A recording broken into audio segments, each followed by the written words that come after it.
Hello friends, स्वागत है आपका मेरे यूट्यूब चैनल पर। मैं योगेंद्र काछी और आप देख रहे हैं बीए ऑनलाइन पोर्टल, जहां आपको हर सरकारी गवर्नमेंट जॉब के लिए काफ़ी अच्छी स्टडी करवाई जा रही है। तो चलिए शुरू करते हैं आज का हमारा सेशन। इस सेशन में हम देखेंगे, हमारे इस सेशन में आपको देखने को मिलेगा वायुमंडल की परतें, भारत की प्रमुख घाटियाँ, भारत के द्वीप और भारत के नेशनल एयरपोर्ट्स और नेशनल अभ्यारण्य।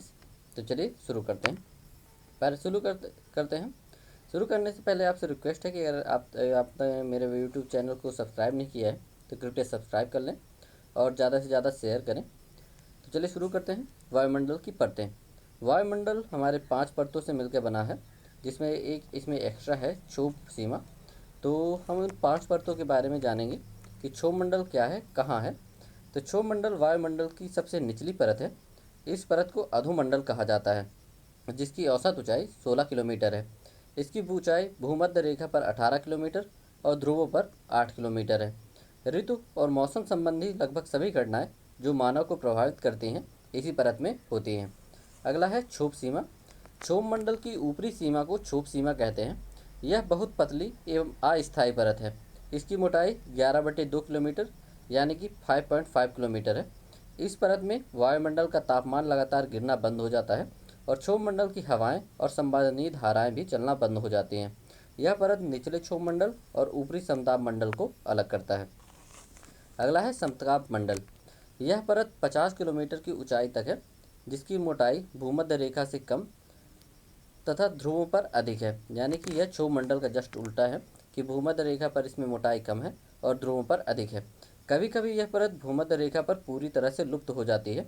इसके निचले भाग में 20 किलोमीटर की ऊंचाई तक तापमान में कोई परिवर्तन नहीं होता, जिसके कारण इसे समताप मंडल कहते हैं। और देखा जाए तो दोस्तों, वायुयान उड़ाने की जो आदर्श दशा होती है वह समताप मंडल पर ही होती है। अगला है मध्य मंडल। समताप मंडल की ऊपर मध्य मंडल है, जिसका विस्तार 80 किलोमीटर की ऊंचाई तक है। इसकी ऊपरी की परत को मध्य मंडल सीमा कहते हैं। आयन मंडल। आयन मंडल सीमा के ऊपर 80 किलोमीटर से 400 किलोमीटर की ऊंचाई तक आयन मंडल है। यहाँ पर उपस्थित गैसों के कण विद्युत आवेशित होते हैं, ये आयन कहलाते हैं। बाह्यमंडल। आयन मंडल के ऊपर वायुमंडल की सबसे ऊपरी परत, जिसे बाह्यमंडल कहते हैं, यह बाह्यमंडल कहलाता है। ओके, चलिए अगला देख लेते हैं। नेक्स्ट टॉपिक है हमारा तटीय मैदान एवं द्वीप समूह। भारत के प्रायद्वीप भाग में अरब सागर के तट पर पश्चिमी तटीय मैदान एवं बंगाल की खाड़ी पर पूर्वी तटीय मैदान है, जहां नदियों द्वारा लाए गए कंकड़ और अवसाद जमा हुए हैं। पश्चिमी तटीय मैदान यह कच्छ की खाड़ी से लेकर कुमारी अंतरी तक फैला है। यह पूर्वी तटीय मैदान की तुलना में आर्द्र एवं सकरा है। गुजरात से गोवा तक यह कोकण तट कहलाता है। गोवा से मंगलौर तक केंद्रा तट और मंगलौर से केरल तक मालाबार तट के नाम से जाना जाता है। इस मैदान की औसत ऊंचाई 64 किलोमीटर है। औसत चौड़ाई 64 किलोमीटर है। अब बात करते हैं पूर्वी तटीय मैदान की। पूर्वी तटीय मैदान पश्चिम बंगाल में गंगा के मुहाने से लेकर तमिलनाडु में कन्याकुमारी तक फैला है। इसे गंगा के मुहाने से उड़ीसा तक उत्तरी सरकार, उड़ीसा से आंध्र प्रदेश तक गोंडवाना तट और आंध्र प्रदेश से तमिलनाडु तक कोरोमंडल तट के नाम से जाना जाता है। यहाँ चिल्का पुलिकट झीलें हैं। ये तो हमारे मैदान हो गए जो पूर्व तटीय और पश्चिम तटीय हैं। अब बात कर लेते हैं भारत के द्वीप समूहों की, जो काफ़ी बार एग्जाम में आते हैं। भारत में बंगाल की खाड़ी और एवं अरब सागर में दोनों जगह द्वीप हैं। बंगाल की खाड़ी के द्वीप अरब सागर के द्वीपों से अधिक बड़े हैं। 204 द्वीप बंगाल की खाड़ी में अंडमान एवं निकोबार द्वीप समूह में, जबकि 43 द्वीप अरब सागर में है। अंडमान निकोबार द्वीप समूह, ये द्वीप 6 डिग्री उत्तर से 14 डिग्री उत्तरी अक्षांश के बीच स्थित है। सैडल चोटी इस द्वीप की सबसे ऊंची चोटी है। भारत का समुद्र में सबसे दक्षिणतम बिंदु दक्षिणी यानी कि इंदिरा पॉइंट ग्रेट निकोबार बंगाल की खाड़ी में स्थित है। ग्रेट निकोबार भारत का सबसे बड़ा द्वीप है। बैरन ज्वालामुखी भारत का एकमात्र सक्रिय ज्वालामुखी माना जाता है, जो कि अंडमान निकोबार द्वीप समूह में स्थित है। 10 डिग्री चैनल अंडमान को निकोबार से अलग करता है। क्षेत्रफल की दृष्टि से अंडमान एवं निकोबार द्वीप समूह सबसे बड़ा केंद्र शासित प्रदेश था। लेकिन अब क्षेत्रफल की दृष्टि से लद्दाख जो है वो भारत का सबसे बड़ा केंद्र शासित प्रदेश है। यहाँ सर्वाधिक वर्षा यहाँ सर्वाधिक वन क्षेत्र वाला केंद्र शासित प्रदेश भी है। यहाँ लगभग 80% भाग पर वन है। यह द्वीप समूह के दक्षिणतम छोर पर सुमात्रा, इंडोनेशिया केवल 146.5 किलोमीटर दूर है। श्रीलंका के बाद इंडोनेशिया ही भारत का पानी में दूसरा सबसे नज़दीकी देश है। निकोबार द्वीप समूह में 19 द्वीप आते हैं, जिसमें ग्रेट निकोबार सबसे बड़ा है। ये द्वीप समूह टर्सरिया युवा के बलुआ कट पत्थर, चूना पत्थर और सैल चट्टानों से बने हैं। ये थे बंगाल की खाड़ी के द्वीप, अंडमान एवं निकोबार द्वीप समूह। अब बात करते हैं लक्षद्वीप द्वीप समूह की। यह भारत के पश्चिमी तट के पास अरब सागर में 43 द्वीपों का एक समूह है। 1973 में लक्काद्वीप, मिनिकॉय द्वीप तथा अमीनी द्वीप को मिलाकर इसे यह नाम दिया गया।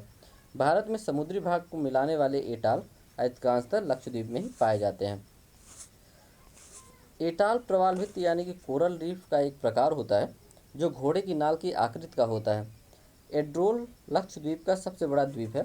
इन द्वीपों का निर्माण वायु के कारण तटीय बालू के रूप में परिवर्तित प्रवाल बालू एवं धाराओं की गतिविधियों के से हुआ है। लक्षद्वीप के नारियलों में विश्व में सर्वाधिक तेल पाया जाता है। यहाँ की प्रवाल भित्तियों में वनस्पति की अधिकता होती है। यहाँ 94% लोग मुसलमान हैं। यहाँ की राजकीय भाषा मलयालम है। मिनिकॉय द्वीप में महल भाषा बोली जाती है और टूना यहाँ पकड़ी जाने वाली सबसे प्रमुख मछली है। कवारती यहाँ की राजधानी है और 9 डिग्री चैनल लक्षद्वीप को मिनिकॉय द्वीप से अलग करती है। हम अपने नेक्स्ट टॉपिक की ओर बढ़ते हैं। हमारा जो नेक्स्ट टॉपिक है वो है भारत की प्रमुख घाटियाँ।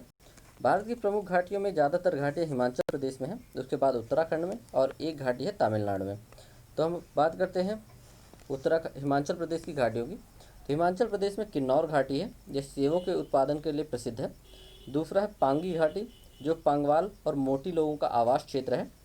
कुल्लू घाटी, यह 7 दिनी दशहरा त्यौहार के लिए जाना जाता है। यहाँ धौलाधार और पीर पंजाल श्रेणियों के मध्य स्थित है। सांगला घाटी, इसे बासपा घाटी के नाम से जाना जाता है। चंबा घाटी, चंबा, भारमौर, डलहौजी और खज्जियार यहाँ के प्रमुख पर्यटक स्थल हैं। और कांगड़ा घाटी प्रमुख सांस्कृतिक एवं पर्यटन स्थल है। धर्मशाला इसी में स्थित है। लाहुल घाटी से होकर चंद्रा और भागा नदियाँ प्रवाहित होती हैं। मालना घाटी, यह हिमाचल प्रदेश में छोटा यूनान के नाम से प्रसिद्ध है। और स्फीति घाटी बौद्धों के प्रसिद्ध मठ ताबो इसी घाटी में अवस्थित है। अब बात करते हैं उत्तराखंड की घाटियों की। उत्तराखंड में 2 घाटियाँ हैं, दून घाटी और फूलों की घाटी। दून घाटी जो है ये शिवालिक हिमालय और लघु हिमालय के मध्य स्थित है। और फूलों की घाटी चमोली जिले में स्थित वन्य जीवों के लिए प्रसिद्ध है। एक है कम्बन घाटी जो तमिलनाडु में है। कम्बन घाटी थिक्काड़ी, वरुसनाडु और कोडाईकनाल पहाड़ियों से घिरा हुआ है। ओके, ये थे भारत की प्रमुख घाटियाँ। अब हम नेक्स्ट टॉपिक की ओर बढ़ते हैं, अंतर्राष्ट्रीय हवाई अड्डा। तो हमारे कोलकाता में नेताजी सुभाष चंद्र बोस अंतर्राष्ट्रीय हवाई अड्डा है। वीर सावरकर अंतर्राष्ट्रीय हवाई अड्डा पोर्ट ब्लेयर में स्थित है। लाल बहादुर शास्त्री अंतर्राष्ट्रीय हवाई अड्डा वाराणसी में। राजीव गांधी अंतर्राष्ट्रीय हवाई अड्डा हैदराबाद में। डॉक्टर बाबा साहेब अम्बेडकर अंतर्राष्ट्रीय हवाई अड्डा नागपुर में। चौधरी चरण सिंह अंतर्राष्ट्रीय हवाई अड्डा लखनऊ में। तिरुचिरापल्ली अंतर्राष्ट्रीय हवाई अड्डा तिरुचिरापल्ली में। दाबोलिम हवाई अड्डा गोवा में। सरदार वल्लभ भाई पटेल अंतर्राष्ट्रीय हवाई अड्डा अहमदाबाद में। श्रीनगर हवाई अड्डा श्रीनगर में। त्रिवेंद्रम अंतर्राष्ट्रीय हवाई अड्डा तिरुवनंतपुरम में। इंदिरा गांधी अंतर्राष्ट्रीय हवाई अड्डा नई दिल्ली में। मैंगलोर अंतर्राष्ट्रीय हवाई अड्डा मंगलौर में। कोचीन अंतर्राष्ट्रीय हवाई अड्डा कोच्चि में। कालीकट अंतर्राष्ट्रीय हवाई अड्डा कोझिकोड में। अन्ना अंतर्राष्ट्रीय हवाई अड्डा चेन्नई। देवी अहिल्याबाई होलकर अंतर्राष्ट्रीय हवाई अड्डा इंदौर। श्री गुरु रामदास जी अंतर्राष्ट्रीय हवाई अड्डा अमृतसर। जयपुर अंतर्राष्ट्रीय हवाई अड्डा जयपुर। कैंपेगौड़ा अंतर्राष्ट्रीय हवाई अड्डा बेंगलोर। कोयम्बटूर अंतर्राष्ट्रीय हवाई अड्डा कोयम्बटूर। लोकप्रिय गोपीनाथ बोरदोलोई अंतर्राष्ट्रीय हवाई अड्डा गुवाहाटी। छत्रपति शिवाजी अंतर्राष्ट्रीय हवाई अड्डा मुंबई और चंडीगढ़ अंतर्राष्ट्रीय हवाई अड्डा चंडीगढ़ में स्थित है। हमारे भारत में कुल 24 अंतर्राष्ट्रीय हवाई अड्डे हैं, जिनके बारे में एक छोटी सी डिटेल थी। चलिए हम अपने नेक्स्ट टॉपिक की ओर बढ़ते हैं, राष्ट्रीय उद्यान और अभ्यारण्य। हमारे देश में जो राष्ट्रीय उद्यान है वो काफ़ी इम्पोर्टेंट है क्योंकि कई बार आता है। पलामू अभ्यारण्य कहाँ है? झारखंड में। हजारीबाग अभ्यारण्य झारखंड में।